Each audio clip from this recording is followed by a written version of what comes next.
This video is about story time. I don't have anything in particular that I'd like to focus on, but what this video is about is doing things that make you feel good about yourself, that brings joy into your life.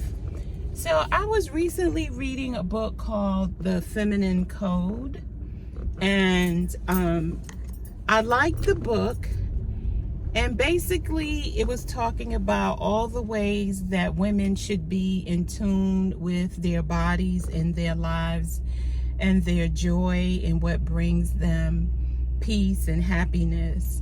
And basically it said that because we live in a patriarchal society, we as women have been socialized to see things and do things through the lens of men. What will bring us attention regarding our dress and our physical appearance.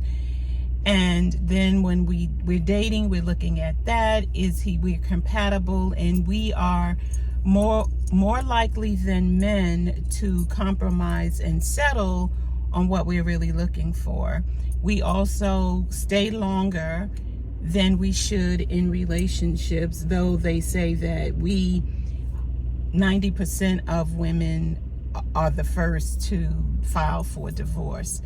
But they don't say how long it has taken the woman to come to this decision to divorce her husband. And more times than not, she's just tired of repeating herself regarding the things that she needs in the relationship and the things that she wants, which nobody really talks about when it comes to divorce. And women being the initiators of divorce 90% of the time, or whatever the percentage is, women are the ones who initiate the divorce proceedings. But no one talks about why, how long did she stay, what she tried to do to get her husband to see that she needed more than what he was giving. And they say that affairs are not the main reason for divorce.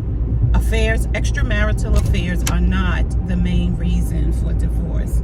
It has to do with money, raising children, and I forget the other one, but it's finances, children, and something else. And I wouldn't be surprised if lack of attention in the relationship, giving the wife the attention that she needs, isn't part of it. And what always baffled me regarding men, and I'm not a man, is the length that men will go to hide their cheating, as opposed to the length they will go to save their marriage, or the length they will go to give their wife what she's asking for. That always baffled me. But I'm not a man, so maybe a man can help me with this.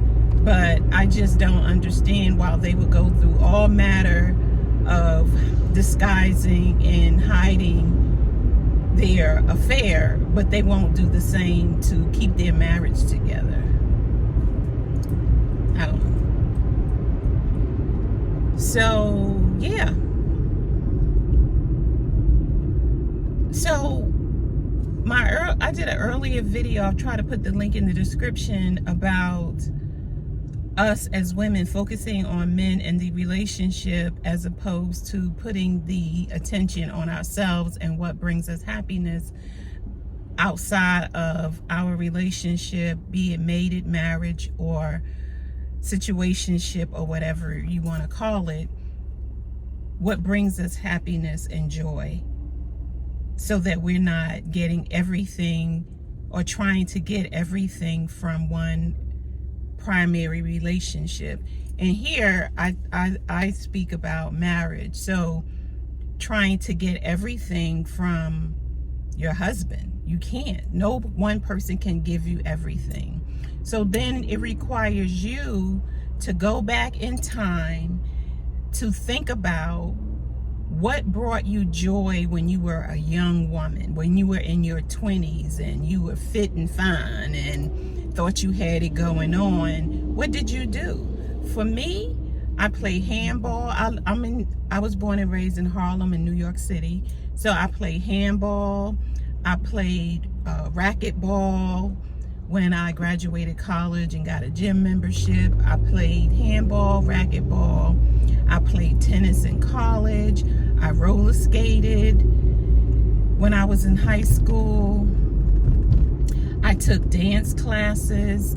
I took modern dance classes. I started at 13. I took ballet, the Dance Theater of Harlem. I had a scholarship there, Dance Theater of Harlem. And then I took classes at Alvin Ailey. Remember, I'm from New York, so I took classes with Alvin Ailey. When I moved to DC, I took dance classes at dance studios there.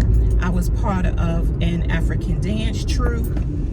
When I was in DC, I took Congolese dance and West African dance in New York. So those things brought me joy. So today, as a 64, almost 65-year-old woman, I still roller skate on a regular basis. You can see some of those videos that I have of me roller skating. I got a few, so I will put that in the description. My roller skating videos of me roller skating. And before COVID hit 4 or 5 years ago, I was taking ballet classes. And then last summer, I took a few ballet classes. I didn't stick with it, but that brings me joy. So I have time now. I'm retired. I have time now to get back in touch with those things, and I urge you to do the same. You know whether you need to lose weight. I don't have to tell you about it. You know if you need to lose weight, how you feel. At this age, 50s and 60s, you might have medical conditions that require you to eat differently, to move more, eat less. And let's face it, the food that's available is not the healthiest. A lot of us like to eat out, me included. It's filled with sodium and sugar, which bloats me at this age. Thank God I don't have any conditions where I have to take medication, but I have to moderate. I have to moderate and see what's going on.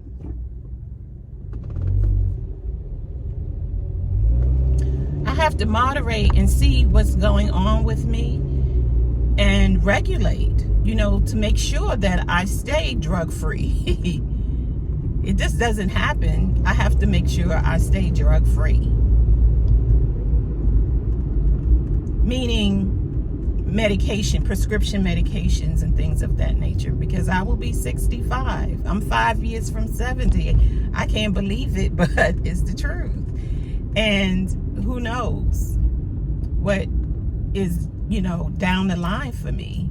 But I'm just going to keep trying to get better and better about what I'm eating and what I'm doing to stay flexible and mobile. And I don't know about you, but the more weight I put on, the less flexible I am, and the more junk I eat, the stiffer I get. And I don't want that for myself.